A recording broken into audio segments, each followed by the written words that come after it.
And he's behind. But they are anxious. Let me tell you something. Let me tell you what they're definitely afraid of. They have tremendous anxiety about safety, for sure, because of the kids that are coming.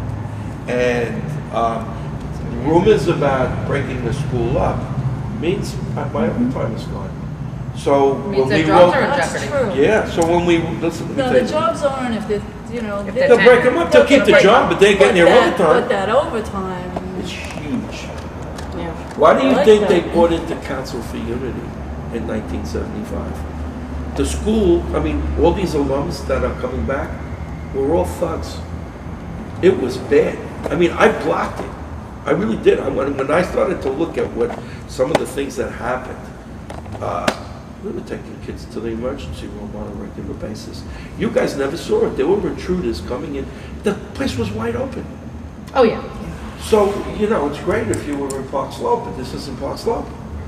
So I think what's going to happen is as we roll out the Dewey curriculum, the buy-in is this is as a teacher, it's going to free you up to be more innovative in the classroom.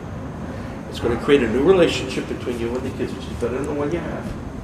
And it's going to protect the model. One of the things when Marianne and I went through, and now it's after school and it was to college now, so maybe that's a different subset, but I like the atmosphere. There were students that were learning, they were laughing, by and large it was a good, decent place. I don't think it's as bad as. I was amazed when we went in. Actually, I was expecting. Weren't you, Harold? Yeah, no. Much worse. It felt like Oh, the building was pristine. Dewey The won an only thing award was- last year. Dewey won some kind of award from Forbes magazine. They- And you know, nobody, they yeah, have- there's a big banner, they have like some right by the pictures. auditorium. US News, Yeah. Silver Award. 2007. Yeah. With the learning in the car, then you have Yeah, three shining products. Yeah. Yeah. Bob, did you ever get a chance to read the piece I sent you about Dewey? Yes. Yes. I mean, it was astounding to me. Yes. Astounding because his whole philosophy, which was something I really didn't really know what his philosophy was, except for what pertained to us and what we learned. But actually, greatest one of his our whole greatest thinkers. philosophy had to do with education and its relationship to society And democracy. and democracy, And that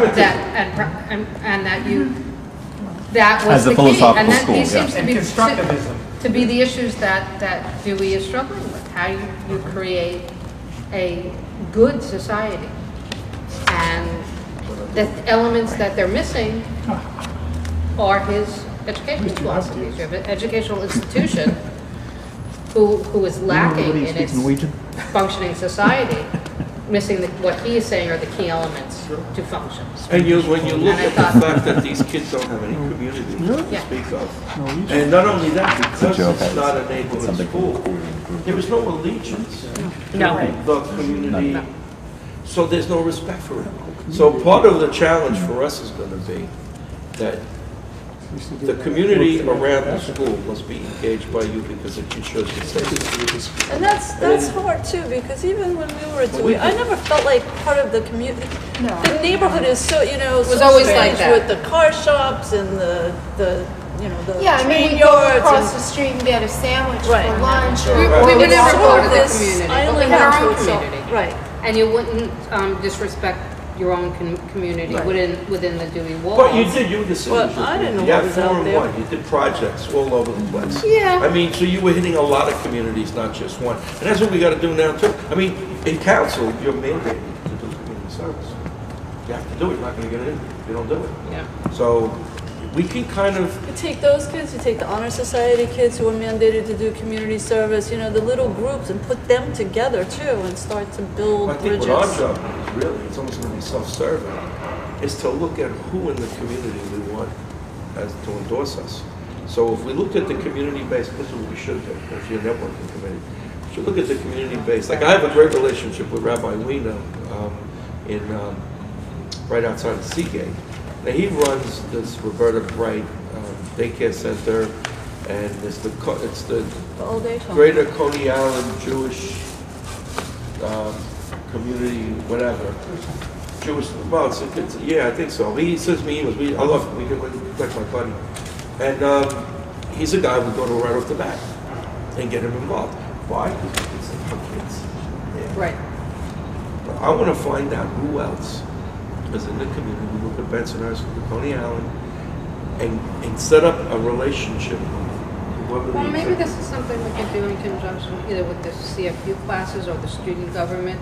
I mean, have some kind of committee of students who go out to local Sure. social, I mean, if we action got bigger, agencies and, We you should know. take some on, I mean, like, we'll do curriculum, you have all those committees. That networking committee should, I mean, and I'll work with that, but, besides all the political, cultural, educational stuff is, who are the major stakeholders right. in Gravesend, Coney Island, and Bensonhurst? Well, there's actually an outreach committee that's supposed to be doing that. Networking is sort of taking care of putting together lists for Finding alumni. finding alumni. Outreach. An outreach committee, we've never had, the chair position is still not filled, so we'll have to figure that out amongst ourselves. Okay, keep me posted. I gotta run. Yeah, thanks. This is great, so, Thank you, and Bob. I'll let you know what's that? Oh, great. Larry? Yeah, Good night, everyone. yeah, absolutely, because he'd be competing against his own high school. That's true. And that was the May 13th meeting at the Not Fade Away Gallery. We got a lot accomplished.